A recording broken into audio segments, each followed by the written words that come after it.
Avec Illustrator CS6, vous avez la possibilité de créer des ombres portées pour vos éléments et de les modifier à tout moment. Donc pour ce faire, je vais ici retrouver mon illustration qui comporte ici deux petites étoiles.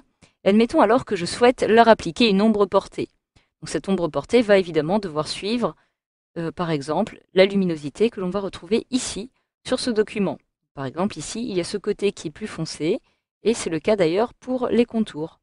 Donc la première étape va évidemment consister tout simplement à sélectionner le ou les objets sur lesquels je souhaite appliquer une ombre portée. Donc je vais sélectionner le premier, je maintiens la touche mage enfoncée et je sélectionne maintenant le deuxième. Une fois que mes deux objets sont sélectionnés, automatiquement, je vois le panneau aspect qui va me permettre d'accéder aux différents effets. Si je clique ici sur ajouter un effet, je vais pouvoir retrouver spécial qui va me permettre d'appliquer une ombre portée directement à mes éléments. Alors je vous conseille, lorsque s'ouvre cette petite fenêtre, de cocher la case aperçu afin d'avoir un aperçu en direct. Alors comme vous pouvez le voir, je vais devoir ici modifier les paramètres qui sont ici présents. Donc, je vais commencer par choisir un mode de fusion normal. Je vais ici modifier peut-être l'opacité aussi, afin de repartir avec des paramètres par défaut, donc à 100%, sans avoir une opacité plus foncée.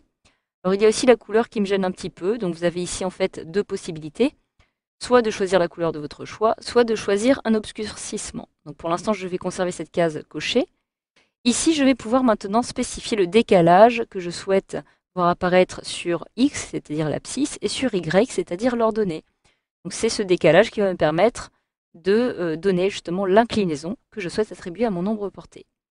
Donc je vais dans un premier temps devoir réduire le décalage sur X, de façon à ce que celui-ci se déplace plus vers la gauche, comme ceci. Et je vais devoir aussi réduire le décalage sur Y. Donc je vais procéder de la même façon, à peu près ici. Voilà. Donc voilà, donc une fois que j'ai maintenant modifié, comme vous pouvez le voir, mon ombre portée, vous voyez ici que par exemple l'ombre portée de cette étoile va passer par-dessus l'étoile précédente. Pourquoi? Eh bien tout simplement parce que cette étoile apparaît en premier plan. Donc cela, nous pourrons le modifier par la suite. Je vais avoir ici, si je souhaite, l'atténuation. Donc cela ne va pas avoir beaucoup de conséquences sur mon document. Donc, comme je l'avais sélectionné tout à l'heure, j'avais choisi obscurcissement. Alors cela, qu'est-ce que ça veut dire? C'est en fait comme si j'avais réalisé tout simplement une duplication de ma petite étoile. Je vais dupliquer ici pour créer l'ombre. Et actuellement, comme j'ai un obscurcissement qui est au maximum, je ne peux pas voir l'étoile qui apparaît en dessous. Par contre, si je choisis ici par exemple 25%, automatiquement, je vais avoir les mêmes contours que mon étoile qui apparaît ici. Donc, je ne vais pas choisir cette fonctionnalité-là, mais plutôt la couleur. Je vais sélectionner ici la couleur de mon choix en cliquant sur le petit carré. Et je vais choisir une couleur qui va se rapprocher des violets. Voilà, je clique sur OK pour valider et j'ai donc la couleur qui a été modifiée. Donc une fois que vous avez modifié la couleur, vous pouvez aussi modifier son opacité, afin de la réduire un petit peu plus par exemple.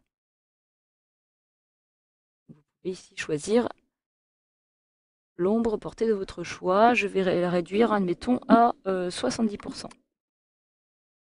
Donc voilà, une fois que cela est fait, je peux maintenant cliquer sur OK pour valider. Je clique ici en dehors. Je retrouve mon ombre portée qui a été créée. Alors si je me rends maintenant dans les calques, je vais pouvoir ici retrouver par exemple de placer cette étoile en réalisant un clic droit, disposition, au premier plan. Et automatiquement, je vais avoir maintenant le tracé qui va passer en dessous. Donc voilà, si je retourne par exemple ici sur mon calque, puis dans mon tracé, je vais pouvoir retrouver ici pour chacune des étoiles, sélectionner l'ombre portée qui va apparaître ici. Donc je peux à nouveau, en réalisant un double clic dessus, modifier à tout moment ces paramètres. Je clique sur annuler. Et voilà, grâce à cette formation, vous savez maintenant comment créer une ombre portée sur vos objets sous Illustrator CS6.